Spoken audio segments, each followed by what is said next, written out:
Voilà un résumé de cours et un exercice sur le changement de variable. Donc, soit donné une application f, au fait c'est un endomorphisme f de E vers E. E est un K espace vectoriel de dimension n.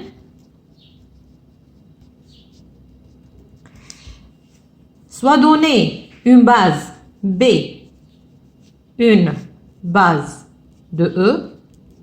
Donc, on peut écrire la matrice de F associée à cette base. Alors, s'il vous donne une autre base B' de E, une autre base B' est une autre base de E, de l'espace vectoriel E. Après, il vous demande de trouver la matrice associée à F relativement à cette nouvelle base P'. Donc, on peut dire question, hein? Question. Trouver la matrice associée à F relativement à la base B'. Donc, ici, vous avez la méthode que j'ai déjà fait avec vous.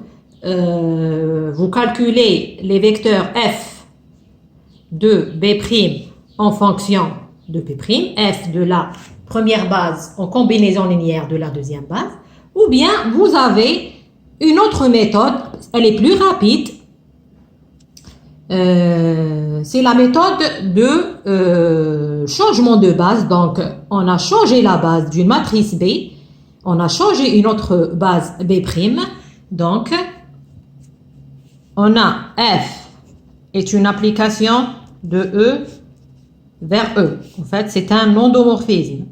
Avec la base B, on peut calculer la matrice associée à cet endomorphisme relativement à la base B. Alors maintenant, si on change à une autre base B', donc on a ce passage, c'est le P. Le P, c'est le passage de B à B'. Et ici, vous avez le P-1. C'est le passage de B' à B. Donc, il vous demande, la question ici vous demande de trouver la matrice associée à cet endomorphisme relativement à la base B'. Vous pouvez utiliser cette loi, donc cette matrice MF B', B' est égale à la matrice P-1, donc comme ça, vous faites comme ça. P-1 fois MF de B fois P. P-1 fois produit la matrice associée à F suivant la première base fois la matrice P. Voilà. Donc, quand il s'agit d'un changement de base, il vous donne un endomorphisme d'un espace E vers lui-même. Après, il vous demande de calculer sa matrice de cet endomorphisme relativement à la base B.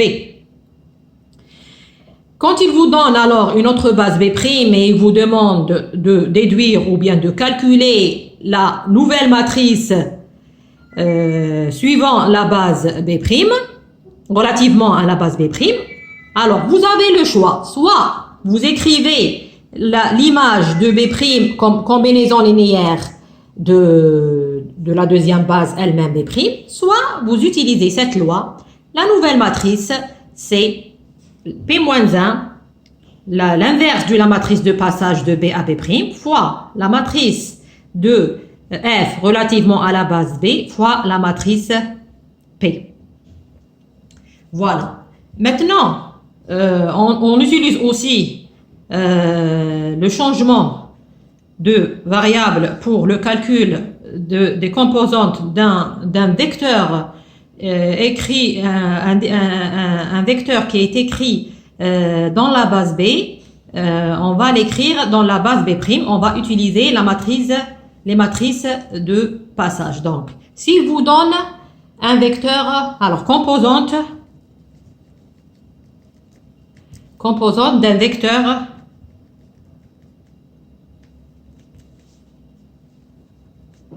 dans la nouvelle base B'. Donc, si oméga, un vecteur qui est égal à alpha, bêta, gamma dans B, s'il vous demande de trouver ses composantes dans B', ça c'est les composantes dans B. Il vous donne le vecteur et il vous demande de trouver ses composantes dans la nouvelle base B'. Alors vous avez cette loi alpha, bêta, gamma est égal à matrice de passage fois alpha prime, bêta prime, gamma prime, les composantes qu'on cherche dans la nouvelle base B'. Alpha prime, bêta prime, gamma prime, c'est les composantes de ce vecteur lui-même oméga dans la nouvelle base B'. Donc, puisque c'est ce vecteur qu'on cherche, donc ici, on va multiplier par P-1 à gauche.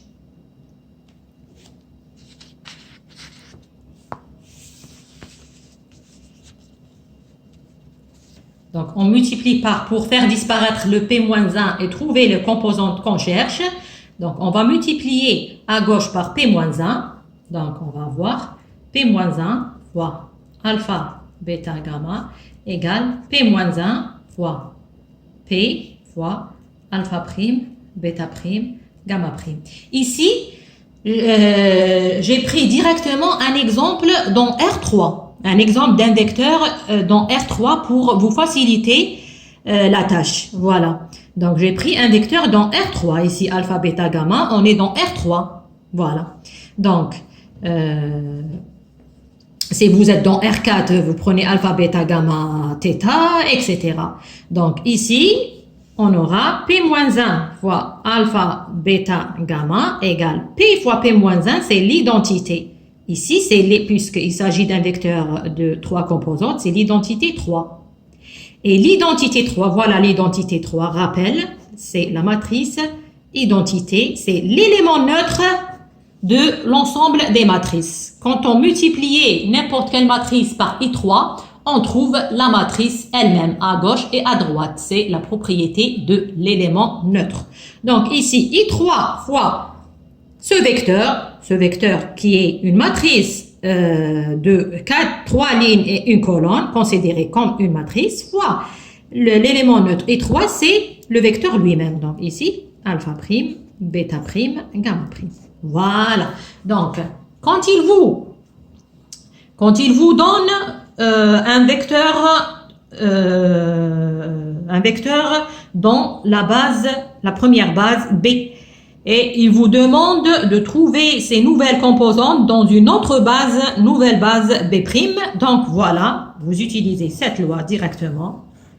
Les nouvelles composantes alpha prime, bêta prime, gamma prime est égal P-1. L'inverse de la matrice de passage P-1, c'est le passage de B' à B, fois les composantes qu'il vous donne, c'est des données. Il vous donne les composantes du vecteur oméga dans B. On va voir un exercice qui résume tout ce que j'ai dit maintenant.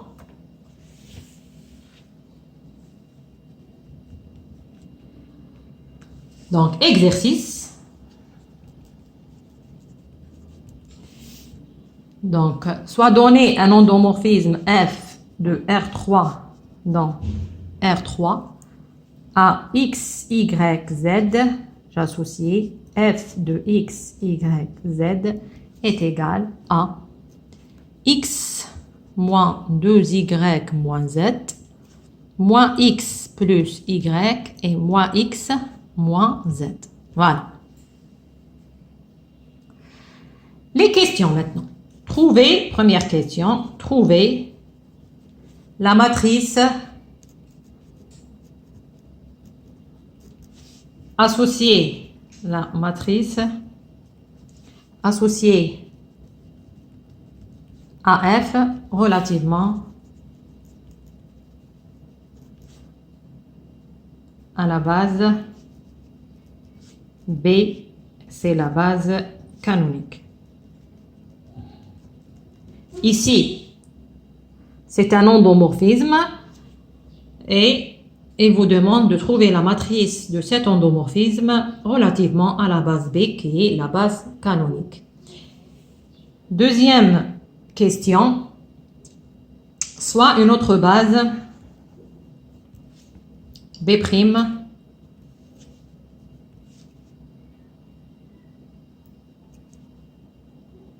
V1, c'est le 1, 1, 0. V2, c'est le 0, 0, 1. V3, c'est le 2, 1, moins 3. La question, trouver MF de B, B', B', la matrice associée à F, l'endomorphisme F, relativement à la base B'. Voilà.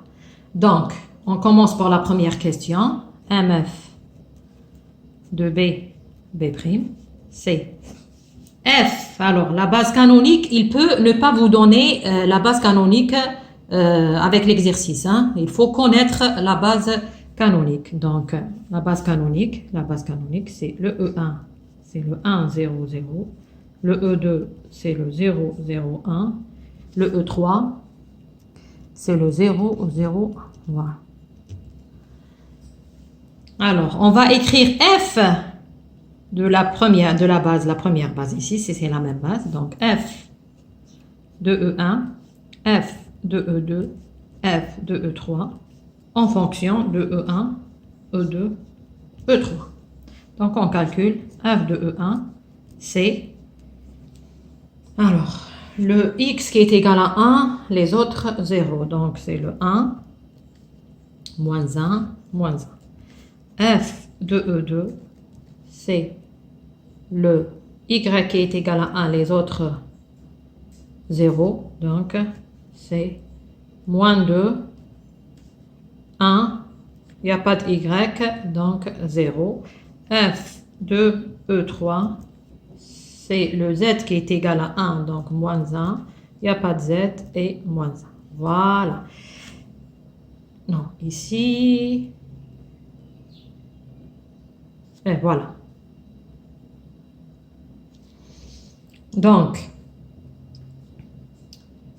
la matrice, c'est, bien sûr, il n'y a pas plus facile d'écrire n'importe quel vecteur qu'en combinaison linéaire de la base canonique. Donc, c'est 1 fois E1 plus moins E2 moins E3. Donc, 1 fois E1 moins 1 fois E2 moins 1 fois E3. Et on va placer ici les coefficients. Donc, c'est 1 moins 1 moins 1.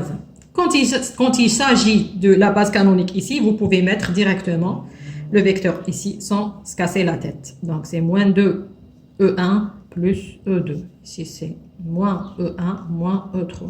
Donc, ici, c'est le vecteur moins 2, 1, 0. Et ici, c'est le vecteur moins 1, 0, moins 1.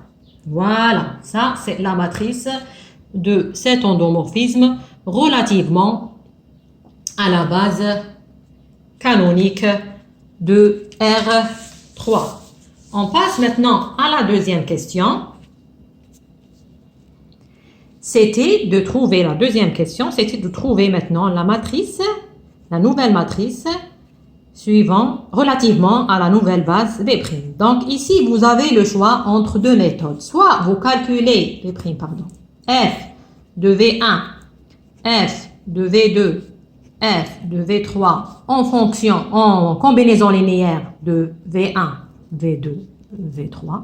Donc, il faut calculer f de V1 par l'endomorphisme et trouver la combinaison linéaire par les VI. J'ai fait déjà cette méthode. Ou bien, cette méthode prend beaucoup de temps.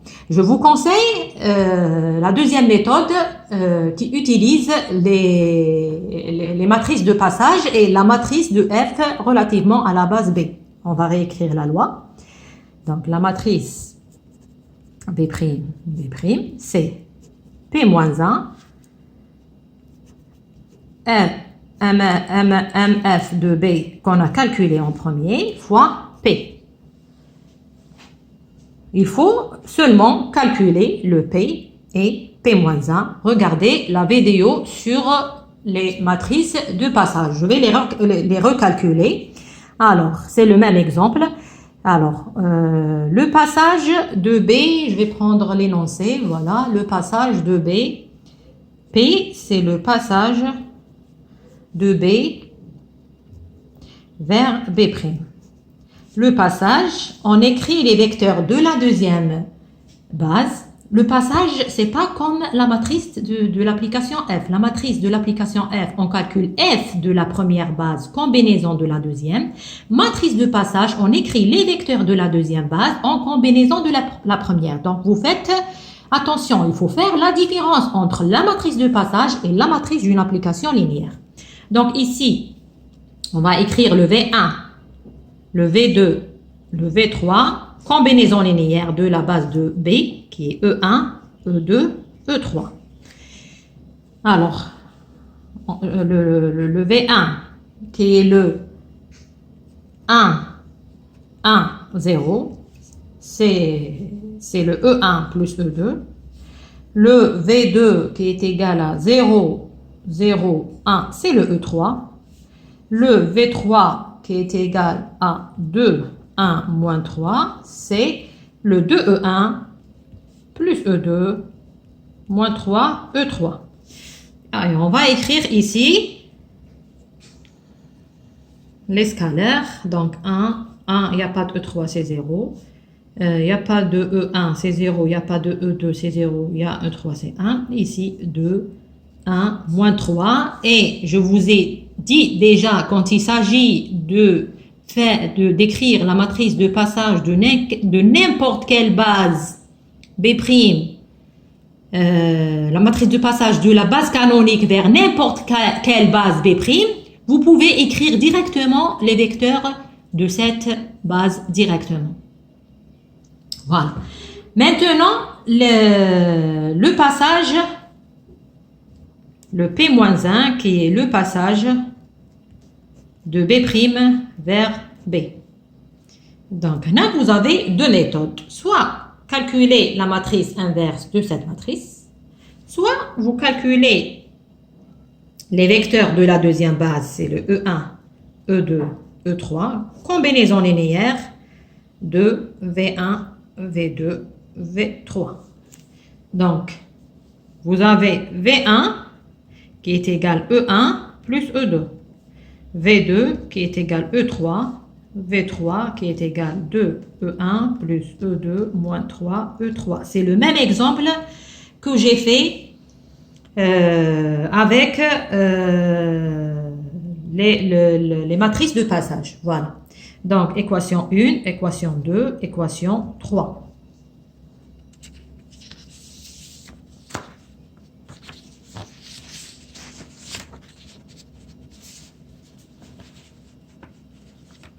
Voilà. Donc, l'équation 2 nous donne directement le E3 en fonction de V2.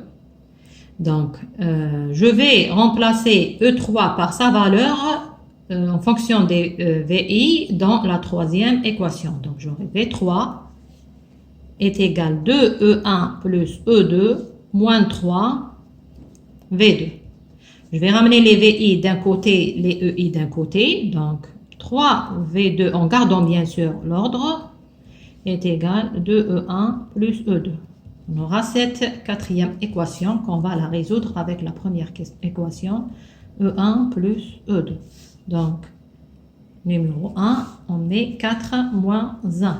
On aura moins V1, ça implique moins V1 plus 3V2 plus V3 est égal, le E2 va disparaître, donc on aura E1. 2E1 moins E1 est égal à E1. Voilà le E1 en fonction des VI. Il me reste le E2.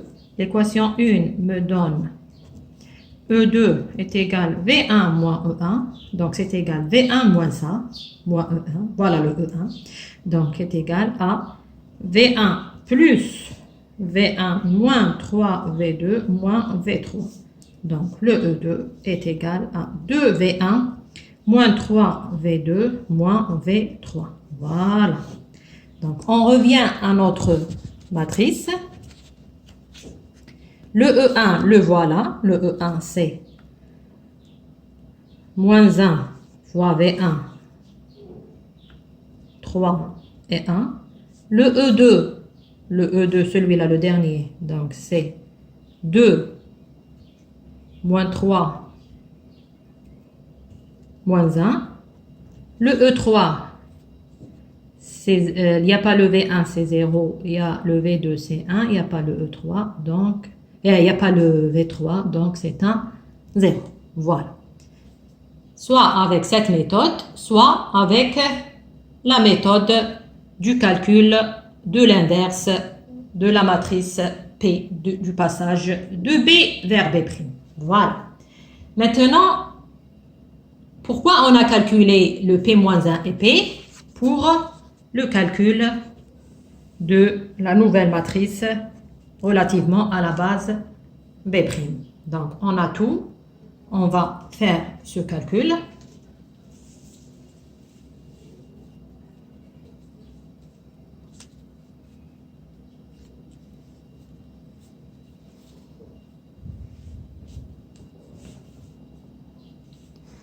Donc, la matrice associée à F relativement à la base B' est égale le P-1. Le P-1, c'est le moins 1, 3, 1, 2, moins 3, moins 1, 0, 1, 0, fois la matrice associée à la base B quand on a calculé en premier.